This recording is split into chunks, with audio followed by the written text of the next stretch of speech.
Hi everyone, क्या हाल चाल? सब बढ़िया। तो देखो, हम लोग शुरू करने वाला है यूनिट 5 ऑर्गेनाइजिंग। तो अब तक जितना भी चैप्टर खत्म किया है वो बढ़िया से एक बार रिवीजन करो। ठीक है, हो सके तो लिख लिख के प्रैक्टिस करो। देखो, यहाँ पे जितना भी तुम लोग पढ़ाई कर रहे हैं इस चैनल पे, सबका रैंक आना चाहिए। समझ रहे हैं ना? रैंक के नीचे बात ही नहीं करना है। तुम सोच रहे हैं कि 50-60 नंबर आ जाएगा काफी है, ना ना ना, ऐसे काम नहीं चलेगा। रैंक के नीचे बात ही नहीं करना है भाई। और स्कूटी लेके आना है, समझ रहे हैं ना? क्लास शुरू करता है। तो देखो, सबसे पहले हम लोग देखिए कॉन्सेप्ट ऑफ ऑर्गेनाइजिंग क्या है। तो इसको पढ़ो, क्या बोलता है देखो यहाँ पे। Organising the process of arranging task, people and resources in a structured manner to achieve the organizational objectives. It involves designing an organizational framework that defines roles, responsibilities, authority and communication channels. बहुत बढ़िया। तो देखो, ये बहुत important chapter है और बहुत ही interesting भी है। समझ रहा है? तो इसको थोड़ा समझने की कोशिश करना। सबसे पहला बात तो देखो, जो ऑर्गेनाइजिंग है उसमें क्या हो रहा है, ये एक प्रोसेस है किस चीज का? अरेंजिंग टास्क, मतलब क्या काम करना है हम लोगों को। ठीक है, टास्क दिया जा रहा है, पीपल को अरेंज किया जा रहा है इसमें। और रिसोर्सेज, किस चीज का? टास्क, पीपल और रिसोर्सेज। समझ रहे हैं? तीन चीजों को ऑर्गेनाइज किया जा रहा है इसमें to achieve organisational objectives. Organisational मतलब तुम्हारा जो कंपनी है, तुम्हारा जो बिजनेस है, उसका जो भी ऑब्जेक्टिव है वो पूरा करने के लिए। और इसमें क्या किया जाता है? Involves designing organisational framework that defines roles, responsibilities, authority and communication. इसी जगह में क्या होता है, यहाँ पे रोल्स, रिस्पॉन्सिबिलिटी, ऑथोरिटी और कम्युनिकेशन फ्रेमवर्क किया जाता है कि किसको क्या रोल देना है, किसको किस रिस्पॉन्सिबिलिटी में लगाना है। समझ रहे हैं? तो ऑथोरिटी मतलब ऑथोरिटी समझ रहे हैं तुम, टॉप लेवल, मिडिल और लोअर लेवल। तो एक ऑथोरिटी बनाना जरूरी है जिससे कम्युनिकेशन जो है वो सही रहे। समझ रहा है? तो ये सब सारा चीजें हैं। तो ये समझ में हम लोग आ गया कि यहाँ पे मेनली चीजों को अरेंज किया जा रहा है। ठीक है, और जो रोल्स है, रिस्पॉन्सिबिलिटी, ऑथोरिटी है, इन सब चीजों को फ्रेमवर्क दिया जा रहा है। आ रहा है बात समझ में? चलो आगे बढ़ता है। इसका इंपॉर्टेंस क्या है, ऑर्गेनाइजिंग का इंपॉर्टेंस क्या है? सबसे पहला आता है डायरेक्शन एंड क्लैरिटी। ऑर्गेनाइज करने से क्या होता है? एक डायरेक्शन मिलता है और दूसरा क्लैरिटी आता है ऑर्गेनाइजेशन के अंदर। ऑर्गेनाइजिंग क्या करता है? Provides clear roles and responsibilities, ensuring that everyone knows what is expected। किससे क्या हम लोग एक्सपेक्ट कर रहे हैं, ठीक है, उसका रोल्स एंड रिस्पॉन्सिबिलिटी क्या है, ये सब सारा चीज हम लोग ऑर्गेनाइजिंग में देखते हैं। नेक्स्ट आता है efficient use of resources, optimizes the use of human, material, financial resources by appropriate task allocation। अब जो जिस डिपार्टमेंट का आदमी है उसको तुम काम दे दिया, उसका रोल समझा दिया, तो उससे क्या होगा? जो रिसोर्सेस है इफिशिएंट यूज होगा। समझ रहा है? मतलब उसमें कुछ खराबी नहीं होगा, वेस्टेज जो है वो कम होगा अगर तुम सही लोगों को सही जगह में अलोकेट किया है तो, और उनको सही रोल्स और सही रिस्पॉन्सिबिलिटी अगर दिया है, जो रिसोर्सेस है उनका एफिशिएंटली यूज होगा। समझ रहे हैं? चलो आगे देखो। Coordination aligns various department and activities, promoting smooth operations and effective team work. Coordination क्या करता है? कोऑर्डिनेशन जो अलग अलग डिपार्टमेंट है उनको अलाइन करता है, एक साथ लेके आता है, और जो हम लोग का जो ऑर्गेनाइजेशन का जो ऑब्जेक्टिव है उस पर हम लोग काम करता है, जिससे जो अपना ऑपरेशन है, ठीक है, जो daily day to day activities है उसमें स्मूथनेस आता है और एक टीम वर्क दिखता है। समझ रहे? टीम वर्क बहुत जरूरी है, नहीं तो फिर काम नहीं चलेगा। ठीक, नेक्स्ट देखो। Facilitates control, Lay's the ground level for monitoring performance and making necessary corrections. अब देखो, ग्राउंड लेवल पे सबसे ज्यादा जो काम जो आदमी करता है कहाँ पे? ग्राउंड लेवल पे करता है। अब टॉप लेवल में देखो बहुत कम आदमी होता है, मिडिल लेवल में भी कम होता है, सबसे ज्यादा लोग कहाँ होता है? ग्राउंड लेवल पे। ग्राउंड लेवल मतलब लोअर लेवल पे, ठीक है, जहां पे चीजों को एग्जीक्यूट किया जाता। तो अगर वहीं पे गड़बड़ हो गया, ठीक है, वहीं पे अगर गड़बड़ हो रहा है, मतलब चीजें वगैरह सही से नहीं चल रहे, तो उसमें करेक्शन का जरूरत पड़ेगा। ठीक है, तो अगर तुम ऑर्गेनाइजिंग बढ़िया से किया है, जिन लोगों को जो काम आता है वो तुम पकड़ाया उनको, तो क्या होगा? उससे तुम्हारा काम स्मूथली चलेगा। ठीक है, और अगर कुछ गड़बड़ हो रहा है तो तुम टाइम टू टाइम उसको मॉनिटर करके उनमें तुम करेक्शन ला सकते। आया बात समझ में? चलो बढ़िया। नेक्स्ट देखो, adaptability. A well structured organisation can quickly response to internal and external changes. अगर तुम्हारा जो ऑर्गेनाइजेशन है उसका जो, अगर वो वेल स्ट्रक्चर्ड है, ठीक है, उसको स्ट्रक्चर बढ़िया हिसाब से किया गया है, ठीक है, उसको एक बढ़िया से अगर ऑर्गेनाइज किया जा रहा है और किया हुआ है, अगर कुछ भी चेंजेस आता है, चाहे इंटरनल हो चाहे एक्सटर्नल हो, तो तुम क्विकली रिस्पॉन्स कर सकता है, उसके हिसाब से तुम ढल सकता है। ठीक है, तो जो चेंज है उसके अब जैसे कि तुम देखते ही है कि इन्वायरमेंट में चेंज आते रहता है, समझ रहा है? जैसे जैसे चीजें, अगर कुछ नया चीज आ गया, मान लो अचानक से कोई पैंडेमिक आ गया, कोरोना टाइप, तो उस समय में तुमको क्या करना है, समझ रहा है? तो वो चीजें तुमको, अगर तुम्हारा बिजनेस बढ़िया से ऑर्गेनाइज्ड है तो तुम बढ़िया से जल्दी उस समय पे एक्शन ले सकेगा, नहीं तो फिर तो गड़बड़ है, समझ रहे? चलो आगे बढ़ता है। नेक्स्ट हम लोग देखता है ऑर्गेनाइजिंग का प्रोसेस। ठीक है, ऑर्गेनाइजिंग करते समय किन प्रोसेस का ध्यान दिया जाता है, वो चीज हम लोग यहाँ पे देखेगा। ठीक है, तो देखो यहाँ पे क्या लिखा हुआ है, a organising process is a step by step approach to structure and organisation effectively. ठीक है, this the key steps are, सबसे पहले देखो क्या किया जाता है ऑर्गेनाइजिंग के अंदर, establishing objective, define the goals that the organisation aims to, बहुत इंपॉर्टेंट है ऑब्जेक्टिव, तुम्हारा ऑब्जेक्टिव क्या है ऑर्गेनाइजेशन का, तुम्हारे कंपनी का, वो स्टेब्लिश करना जरूरी है, वो पता करना जरूरी है। अगर वो पता हो गया एक बार, तब हम लोग उसके डायरेक्शन में काम कर सकते। आ रहा है बात समझ में?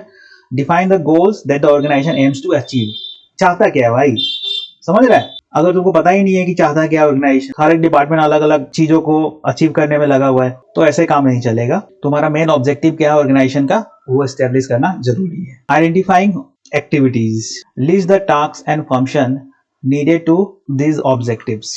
अब एक बार तुम पता कर लिया कि हमारा ये ऑब्जेक्टिव है, हमको ये इन चीज के पीछे आगे बढ़ना है, तो तुम क्या करेगा, तुम अपना लिस्ट बनाएगा टास्क का, फंक्शन का, कि किस हिसाब से चीजों को हम लोगों को इम्प्लीमेंट करना है, कौन कौन सा हमको काम करना पड़ेगा उस ऑब्जेक्टिव को अचीव करने के लिए। तो आइडेंटिफाई भी कर लिया हम लोग एक्टिविटीज की, क्या क्या चीजें करना है उस ऑब्जेक्टिव को पूरा करने के लिए। Grouping activities, cluster related task into departments और डिविजन्स, एग्जांपल बाय फंक्शन और प्रोडक्ट लाइन। पता कर लिया कि तुमको ये चीजें करना पड़ेगा उस ऑब्जेक्टिव को पूरा करने के लिए, तो फिर उसके बाद क्या करेगा, तुम ग्रुप बनाएगा। ग्रुप मतलब तुम अलग अलग डिपार्टमेंट बनाएगा, वो डिपार्टमेंट क्या करेगा, अपना अपना काम करेगा, क्योंकि डिपार्टमेंट तुम आए थे इसीलिए है ना, कि वो जो तुम टास्क लिस्ट किया है जो कि हमको जरूरी है वो टास्क करने करने के लिए, क्योंकि हमको क्या करना है, हमको अपना जो एम है उसको अचीव करना है। तो नेक्स्ट क्या था तुम्हारा, ग्रुपिंग करेगा एक्टिविटीज को, मतलब अलग अलग ग्रुप में बांट देगा, उसको डिवीजन कर देगा कुछ कुछ लोगों में। आगे देखो असाइनिंग टास्क, तुम जब एक बार ग्रुप बांट दिया, ठीक है, डिपार्टमेंट बना दिया, अब तुम क्या करेगा, उन ग्रुप्स को, उन डिपार्टमेंट्स को टास्क देगा कि लो भाई तुमको ये काम करना है, तुमको ये करना है। ठीक है, allocate responsibility to individuals और teams based on skills and specialization, जिसका जो डिपार्टमेंट है, जिसका जो स्किल है, ठीक है, उस हिसाब से तुम उसको बांट देगा। देखो क्या क्या डिपार्टमेंट हो सकते हैं, देखो एक होता है तुम्हारा सेल्स का डिपार्टमेंट, एक होता है तुम्हारा मार्केटिंग, प्रमोशन, तो ये अलग अलग डिपार्टमेंट है। चलो देखो आगे बढ़ो, असाइनिंग टास्क हो गया, उसके बाद क्या, establishing authority relationship, authority relationship establish करना जरूरी है। Develop a clear hierarchy, the chain of command that specifies who reports to whom, बहुत बढ़िया। तो होता क्या है तुमको भी पता है, ये टॉप लेवल है, उसके बाद मिडिल लेवल है, उसके बाद लोअर लेवल है। तो जो टॉप लेवल है वो क्या करता है, वो मिडिल लेवल को ऑर्डर देता है कि भाई ये चीजें हैं, ये अचीव करना है, ठीक, मैनेजर लोगों को। अब मैनेजर क्या करता है, जो नीचे जो वर्कर काम कर रहा है उनको बताता है, उनको सुपरवाइज करता है कि हाँ ये चीज तुम ऐसे करो, ऐसे करो, ऐसे करो। ऑथोरिटी स्टेब्लिश करना जरूरी है, कौन किससे रिपोर्ट लेगा, कौन किसको रिपोर्ट करेगा, वो चीज स्टेब्लिश करना बहुत ही जरूरी है। नेक्स्ट क्या है, coordinating and integrating, ensure that the various parts of the organisation work together harmoniously. अब तुम अलग अलग डिपार्टमेंट बना दिया, लेकिन वो डिपार्टमेंट अगर आपस में मिल के काम नहीं कर रहा है, तुम्हारा वो जो ऑब्जेक्टिव है वो अचीव नहीं होगा। तो तुम्हारा जो अलग अलग डिपार्टमेंट है उसको मिल के काम करना बहुत ही जरूरी है, कि हमको हमारा ये ऑब्जेक्टिव है, हम लोग ये डिपार्टमेंट है, हम लोग को मिल के काम करना है। तो ये सारा चीज है कोऑर्डिनेटिंग एंड इंटीग्रेटिंग के अंदर। चलो नेक्स्ट देखते हैं, उसके बाद क्या है, मॉनिटरिंग एंड एडजस्टिंग। अब सारा काम तो बांट दिया लोगों को, ठीक है, और जो डिपार्टमेंट है वो अपना अपना काम कर रहा है, तो अब क्या रह गया, अब रह गया मॉनिटर करना, कि देखो जो काम है वो स्मूथली हो रहा है कि नहीं, अगर नहीं हो रहा है तो उसमें कुछ एडजस्टमेंट करने का जरूरत पड़ेगा, तो वो हम लोग करेगा। तो देखो क्या लिखा है यहाँ पे, continuously review the structure and make adjustments to maintain effectiveness. ठीक है, मतलब वो काम बढ़िया चलता रहे, उसमें अगर कुछ एडजस्टमेंट का जरूरत है तो करेगा हम लोग। समझ में तो आ गया होगा तुम लोगों को, हमको पता है, स्मार्ट तो बहुत है तुम लोग, जवानों आगे बढ़ो। नेक्स्ट देखो क्या लिखा हुआ है, स्ट्रक्चर ऑफ ऑर्गेनाइजेशन। अब स्ट्रक्चर ऑफ ऑर्गेनाइजेशन में क्या है, दो तरीके का स्ट्रक्चर बनाना पड़ेगा, एक फंक्शनल स्ट्रक्चर और दूसरा डिविजनल स्ट्रक्चर। तो पहले हम लोग आता है फंक्शनल स्ट्रक्चर पे। तो देखो होता क्या है, फंक्शनल स्ट्रक्चर के अंदर क्या होता है, an arrangement where the organisation is divided into departments based on function such as production, marketing, finance and human resources. तो इसमें हो क्या रहा है, फंक्शनल स्ट्रक्चर के अंदर यहाँ पे जो डिपार्टमेंट है वो अलग अलग फंक्शन में बांट दिया जा रहा है। प्रोडक्शन जहाँ चीजें बन रहा है, एक है मार्केटिंग, ठीक, दूसरा है, तीसरा है फाइनेंस और चौथा है ह्यूमन रिसोर्सेज। तो ये अलग अलग डिपार्टमेंट जहाँ पे बांट दिया जाता है, कहाँ पे, फंक्शनल स्ट्रक्चर में। इसका एडवांटेज क्या है, high specialisation and technical efficiency. अगर तुम डिपार्टमेंट बांट देगा तो क्या होगा, स्पेशलाइजेशन हो जाएगा। मार्केटिंग वाला बंदा मार्केटिंग में लगा हुआ है, ठीक है, प्रोडक्शन में प्रोडक्शन वाला काम हो रहा है, फाइनेंस में फाइनेंस हो रहा है और एचआर में एचआर हो रहा है। तो ये जरूरी है। नेक्स्ट क्या है, नेक्स्ट है simplified supervision with in each function. उससे क्या होगा, काम सिंप्लीफाइड हो जाएगा, समझ रहे हैं, उससे काम सिंप्लीफाइड हो जाएगा। जो मार्केटिंग वाला बंदा है वो मार्केटिंग समझ रहा है, समझ गया है, तो उसमें वो लगा हुआ है, और कुछ नया आदमी आ रहा है, उसका ट्रेनिंग हो रहा है, फिर से वो उसमें लग रहा है। तो उससे क्या होता है, पहला बात तो देखो, एक स्पेशलाइज्ड हो जा रहा है अपना अपना डिपार्टमेंट का लोग, और उससे काम जो है वो सिंप्लीफाइड हो रहा है, मतलब सिंपल होते जा रहा है। चलो बहुत बढ़िया। इसका डिसएडवांटेज भी कुछ है तो देख लेता है।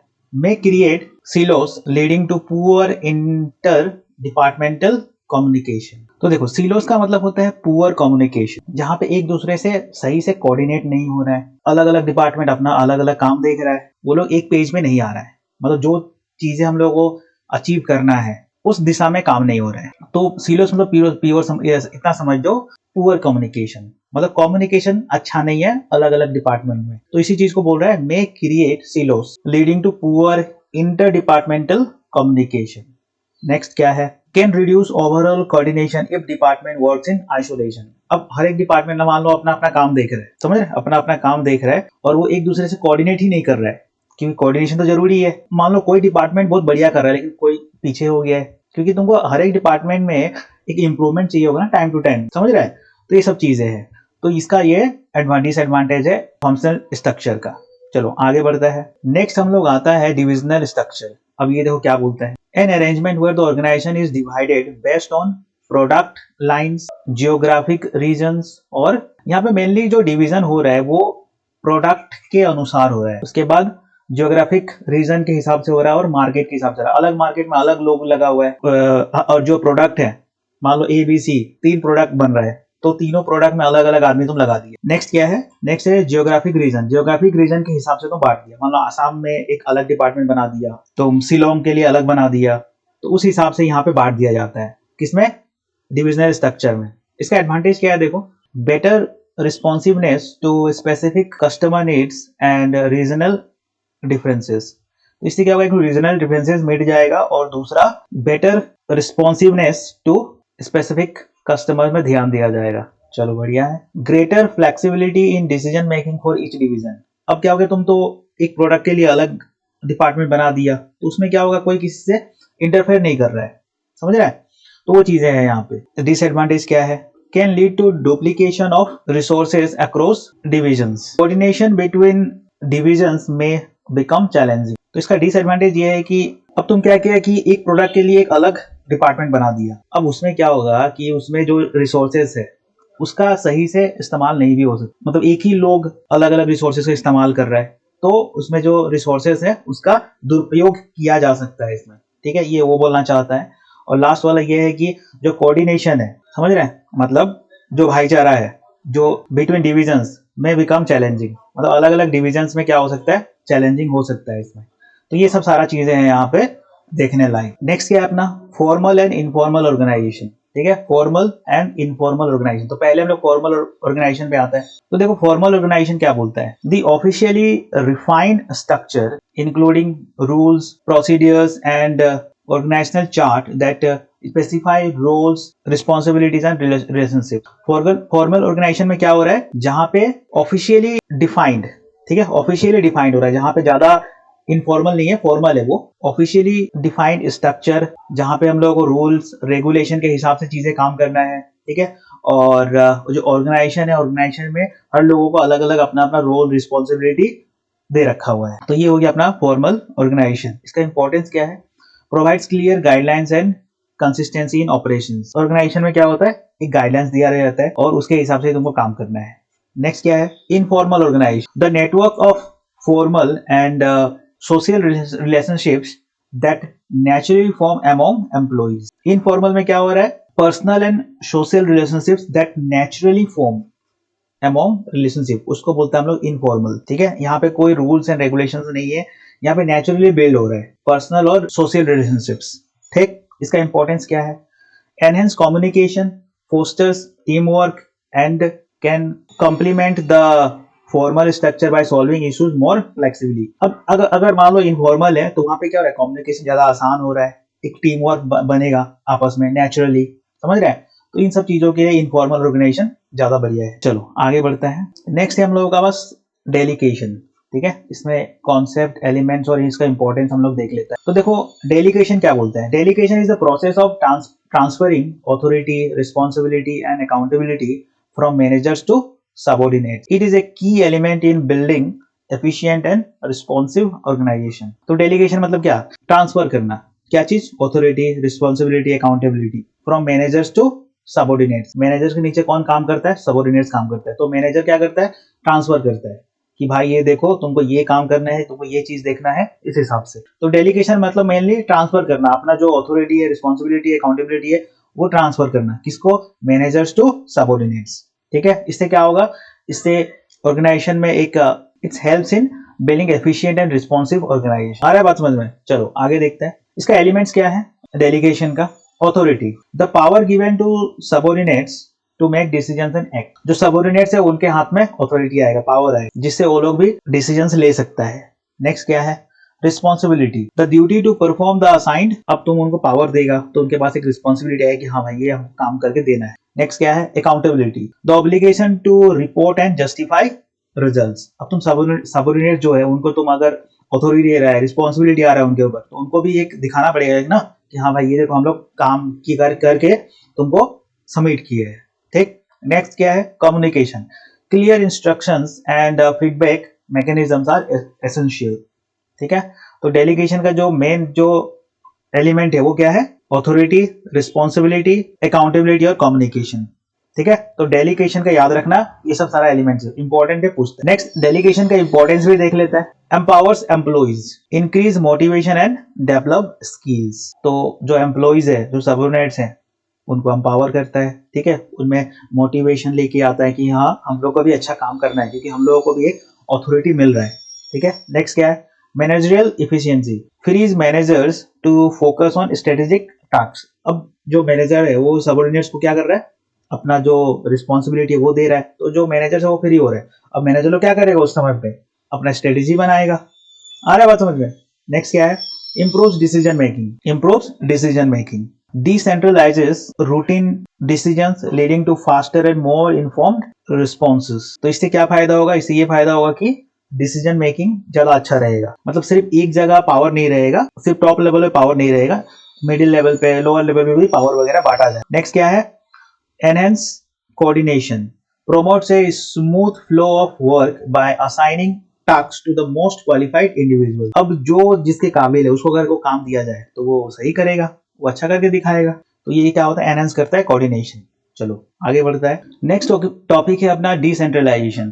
ठीक है, इसका कॉन्सेप्ट और इंपॉर्टेंस देख लेता है. तो सबसे पहले आ जाओ तुम डिसेंट्रलाइजेशन का कॉन्सेप्ट. ये क्या बोलता है? Is the process by distributing decision making authority lower levels of the organization's hierarchy. Unlike centralization where power is concentrated to the top level, decentralization allows subordinates to make decisions relevant to their area of expertise. अब देखो decentralization मतलब क्या होता है कि power सिर्फ एक जगह नहीं है, पावर सिर्फ एक जगह नहीं है, टॉप लेवल पे पावर नहीं है, उसको हर एक लेवल पे पावर दिया गया है, तो वो होता है डिसेंट्रलाइजेशन. एक होता है सेंट्रलाइजेशन. ये रहा देखो सेंट्रलाइजेशन. सेंट्रलाइजेशन मतलब क्या? जो डिसीजन मेकिंग हो वो सिर्फ टॉप लेवल के लोगों में ही रहता है. लेकिन ये जो डिसेंट्रलाइजेशन है इसका मतलब क्या है? जो पावर है बांट दिया जाता है. ठीक, अलग अलग लेवल पे पावर बांट दिया जाता है. जिसका जो एरिया है उस एरिया में वो डिसीजन ले सकता है. इससे क्या होता है? जो एम्प्लॉइज है उनमें एक रिस्पॉन्सिबिलिटी आएगा, तो ऑथोरिटी आएगा. समझ रहे हैं? और उनको एक मोटिवेशन भी मिलेगा कि हाँ हम लोग भी डिसीजन अपना हिसाब से ले सकता है. तो ये सब सारा चीजें हैं डिसेंट्रलाइजेशन में. और डिसेंट्रलाइजेशन बढ़िया है सेंट्रलाइजेशन से. ठीक है, सेंट्रलाइजेशन में क्या होता है कि सिर्फ पावर सिर्फ कुछ लोगों के हाथ में ही रहता है, जो टॉप लेवल में बैठा हुआ है. चलो आगे बढ़ता है. Importance, increases responsiveness. इससे क्या होता है? जो डिसीजन मेकिंग होता है वो काफी आसान हो जाता है, क्योंकि जो डिसीजन लेने वाला है वो हर एक लेवल पे बैठा हुआ है, जिसका जो एरिया है उस पर वो अपना डिसीजन ले सकता है। ऐसा नहीं है कि तुमको अब डिसीजन मेकिंग के लिए टॉप लेवल से परमिशन लेना पड़ेगा। तो ये सब सारा चीजें हैं यहाँ। नेक्स्ट है एनहेंस कर देता है motivation, empowers employees and improves job satisfaction. अब देखो हर एक लेवल पे अगर लोग डिसीजन ले पा रहा है तो उससे क्या होता है, मोटिवेशन बढ़ता है एम्प्लॉइज में। Facilitates specialisation, managers at lower levels can focus on specific operational areas. Specialisation में इजी हो जाता है, जो लोअर लेवल्स का जो मैनेजर्स है वो अपना काम पे फोकस कर सकता है। Reduces burden on top management, allow senior managers to concentrate on strategic issues while routine decisions are made at lower levels. तो ये था इसका इंपॉर्टेंस डिसेंट्रलाइजेशन का। तो ये था पूरा ऑर्गेनाइजिंग का चैप्टर। आई होप कि तुम लोगों को समझ में आया होगा। अगर समझ में आया है तो नीचे कमेंट करो कि हाँ आ गया समझ में। ठीक है, तो इंपॉर्टेंट चैप्टर है, 8 नंबर आता है यहाँ से। ठीक है, तो एक भी टॉपिक छूटना नहीं चाहिए, बढ़िया से एकदम तैयारी करो इस चैप्टर का। तो चलो रखता है फिर, अभी बाय।